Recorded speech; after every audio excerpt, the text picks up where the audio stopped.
अपने बारे में, अपनी अपनी जान के बारे में बिल्कुल ना सोचते हुए वो बस आप लोगों के लिए काम रात दिन करते रहे।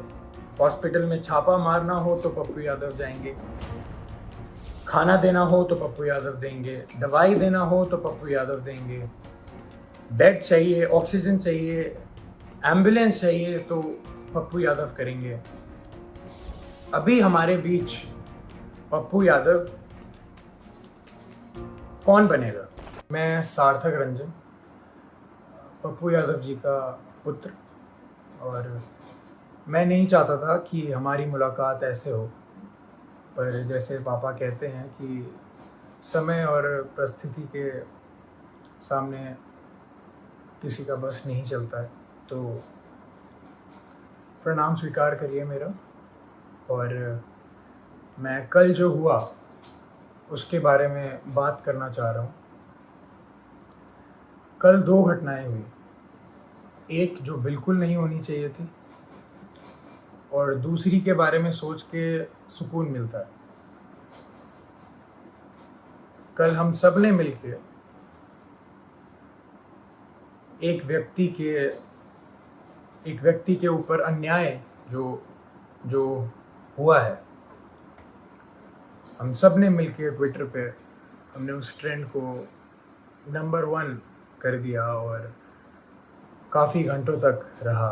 मैंने भी ट्वीट किया घर पे अपने आराम से सोफे में बैठ के, उसे नंबर 1 ट्रेंड की दौड़ पे लगे रहे सोचा। पर वो कल हुआ और कल चला गया है, और अब जब जेल जाने की बारी आई है तो मेरे पिता अकेले हैं। कल 9 बजे से लेके आज सुबह 3 बजे तक वो सिर्फ एक मुजरिम की तरह ट्रीट हुए हैं, और मैं जानना चाहता हूँ कि उनका जुर्म है क्या। हॉस्पिटल्स की जो हालत है बिहार में, उसकी सच्चाई दिखाना जुर्म है, या दवाइयाँ नहीं हैं तो जिनको ज़रूरत है उनको दवाइयाँ पहुँचाना जुर्म है, लोगों को खाना देना जुर्म है, या जो काला बाजारी चल रही है दवाइयों की उसको उसको पेश करना जुर्म है।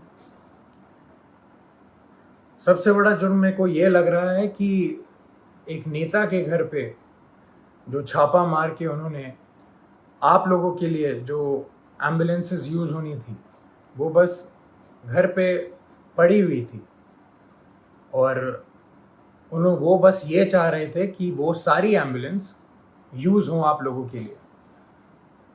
मुझे लग रहा है कि यही जुर्म उनका सबसे बड़ा रहा।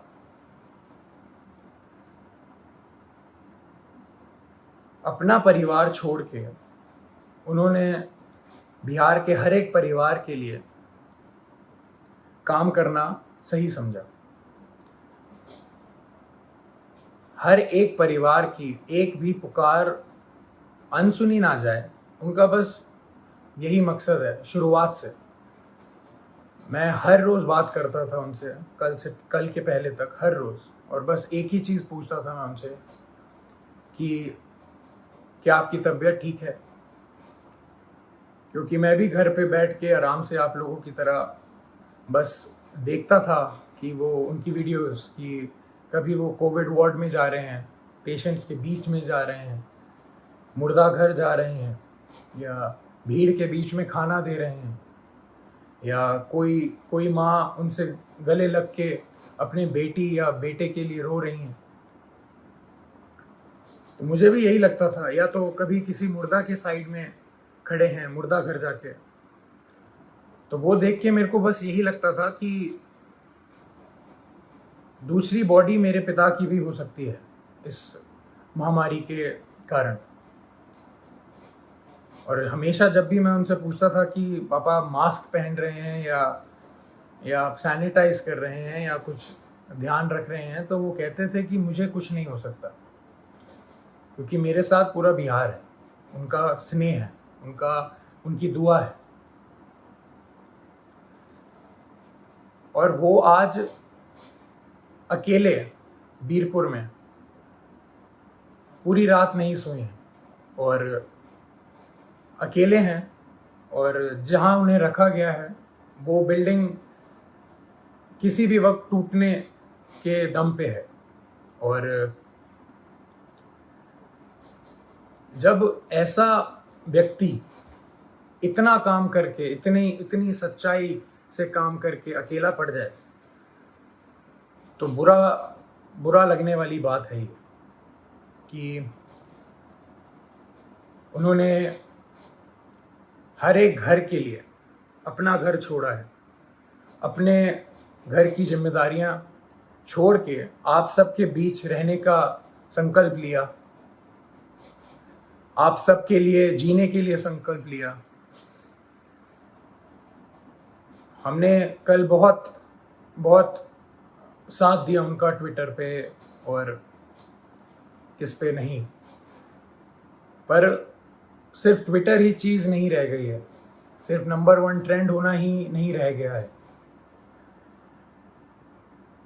जब ऐसा व्यक्ति अकेला पड़ जाए जो रात दिन सेवा करे लोगों की और लोगों के लिए ही जिए, अपना सब कुछ छोड़ के, अपना सब कुछ त्याग के। हम लोगों ने बोलते थे आ जाइए, आप वापस आ जाइए, ठीक नहीं है, रिस्की है, सही नहीं रहेगा, मगर उनका एक ही कहना था हमेशा कि बिहार के लोगों को मेरी ज़रूरत है और मैं बस वही कर रहा हूँ। अपने बारे में, अपनी जान के बारे में बिल्कुल ना सोचते हुए वो बस आप लोगों के लिए काम रात दिन करते रहे। हॉस्पिटल में छापा मारना हो तो पप्पू यादव जाएंगे, खाना देना हो तो पप्पू यादव देंगे, दवाई देना हो तो पप्पू यादव देंगे, बेड चाहिए, ऑक्सीजन चाहिए, एम्बुलेंस चाहिए तो पप्पू यादव करेंगे। अभी हमारे बीच पप्पू यादव कौन बनेगा? कहां से लाएंगे हम दूसरा? हम उन्हें अकेला इस टाइम पे नहीं छोड़ सकते।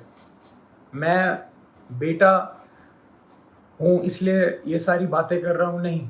अगर मैं सिर्फ एक बेटे की तरह सोचता तो शायद मैं उनको ज़बरदस्ती बहुत पहले घर बुला चुका होता, पर मैं एक नागरिक की तरह सोचूं तो बहुत बुरा लग रहा है। जो आदमी रात दिन एक करके सिर्फ दूसरों के लिए जिए और उसके साथ ऐसा अन्याय हो, ये बिल्कुल मंजूर नहीं है, ना हम लोगों को मंजूर करना चाहिए। मैं पहली बार आया हूँ आप सबके सामने और ये बिल्कुल भी एक्सेप्ट करने वाली चीज़ नहीं है जो हुआ है मेरे पिता के साथ। कल से हुए जा रहा है और अभी भी हो रहा है। बाढ़ का पानी हो, बाढ़ के पानी में चलना हो, या इस महामारी के टाइम पे हॉस्पिटल जाना हो, या भीड़ में जाना हो, या मुर्दा घर जाना हो, तो सिर्फ पप्पू यादव ही जाएगा। और जेल जाना हो तो सिर्फ मेरे पिता पप्पू यादव ही जाएंगे। ऐसा क्यों? ऐसा मैं समझ नहीं रहा हूँ, ऐसा हो क्यों रहा है? ऐसा होता क्यों है? हमेशा एक आदमी जब दूसरों के लिए जिए जा रहा है 2400 घंटे, तो जब उसको ज़रूरत पड़ती है तो वो हमेशा अकेला कैसे पड़ जाता है? हमेशा उसकी आंखों में आंसू रहते हैं हर एक काम करने के बाद। हम अकेले पड़ जाते हैं, उसका पूरा परिवार अकेले पड़ जाता है। हम क्यों अकेले रह जाते हैं जब वो व्यक्ति रात दिन बस दूसरों के लिए जीता है? तो दूसरे क्यों नहीं खड़े हो सकते उसके लिए? क्यों नहीं आवाज निकाल सकते? क्यों नहीं हम, अगर एक पप्पू यादव बिहार के लिए इतना कर सकता है तो सोचिए 2 पप्पू यादव या 10 पप्पू यादव या 1 लाख पप्पू यादव कितना करेंगे। मैं कहूंगा मेरे पिता का नाम सिर्फ एक नाम नहीं है, वो सिर्फ एक व्यक्ति नहीं है, वो एक जुनून है। वो जुनून हर एक के अंदर रहता है। मेरे अंदर भी है, मेरी बहन के अंदर भी है, मेरे भाई के अंदर भी है, और आप सबके अंदर। वो सारा जुनून एक साथ अगर काम करे तो हमारा जो पहला पप्पू यादव है वो कभी अकेला नहीं पड़ेगा। मैं दिल से खुशगुजार हूँ आप सबका कि हम सब ने कल बहुत बहुत प्यार दिया, बहुत स्नेह दिया मेरे पिता को, पर अभी रुकने की बारी नहीं है। उनको अभी तक हरास किया जा रहा है। जैसे कल रात से वो सोए नहीं हैं, खाए नहीं हैं, उनको दवाइयाँ उनको दवाई खानी होती है, उनको शुगर है, उनका 1.25 महीने पहले ऑपरेशन हुआ है, राइट पैर की नसें उनकी वीक हैं तो खून सर्कुलेशन नहीं होता है उनके राइट पैर में अच्छे से। और किस जुर्म में ये सज़ा उनको दी जा रही है, मैं ये पूछना चाहता हूँ। और जिनकी वजह से हो रहा है वो बहुत अच्छे से जानते हैं कौन कौन है, और ये बिल्कुल ना समझें कि किसी को नहीं पता है कि किसकी वजह से हो रहा है ये और क्यों हो रहा है। यहाँ कोई बच्चा नहीं है और कोई डरा हुआ नहीं है। पप्पू यादव ना कभी किसी से डरा है, ना कभी डरेगा। जब ये जुनून हर एक के अंदर है और हर एक बंदा, हर एक माँ, हर एक बेटी, हर एक भाई जब उसके पीछे खड़ा रहेगा और उसको पूरा विश्वास है कि हर एक बिहार का व्यक्ति उनके साथ है, वो कल साबित हुआ है। मैं बस ये कह रहा हूँ कि वो सिर्फ कल पे ही सीमित नहीं होना चाहिए, ये मुहिम चलती रहनी चाहिए। यही मेरे पिता का सबसे बड़ी जीत है। उनको पद से कोई लेना देना नहीं है। उनकी सबसे बड़ी जीत ही इसमें है कि उनके साथ सारे सच्चे लोग खड़े रहें, पूरा बिहार खड़े रहे, बिहार खुश रहे। उनकी सबसे बड़ी जीत यही है।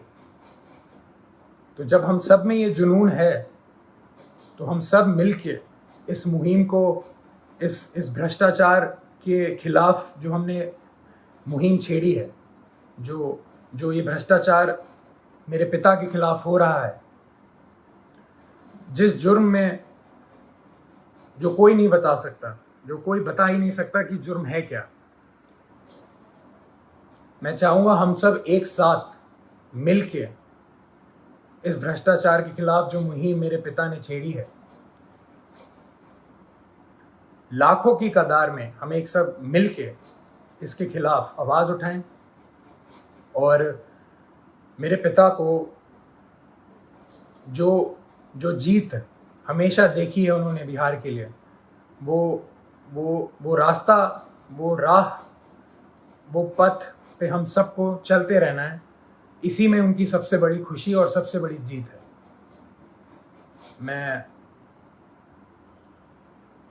मैं बहुत खुश नसीब महसूस करता हूँ कि मैं अभी यहाँ बैठ के आपके सामने ये सब बोल पा रहा हूँ।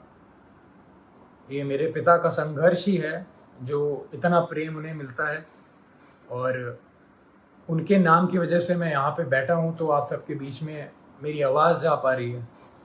उनके संघर्ष को हम सबको मिलके उसकी आग को उठा के ही रखना है।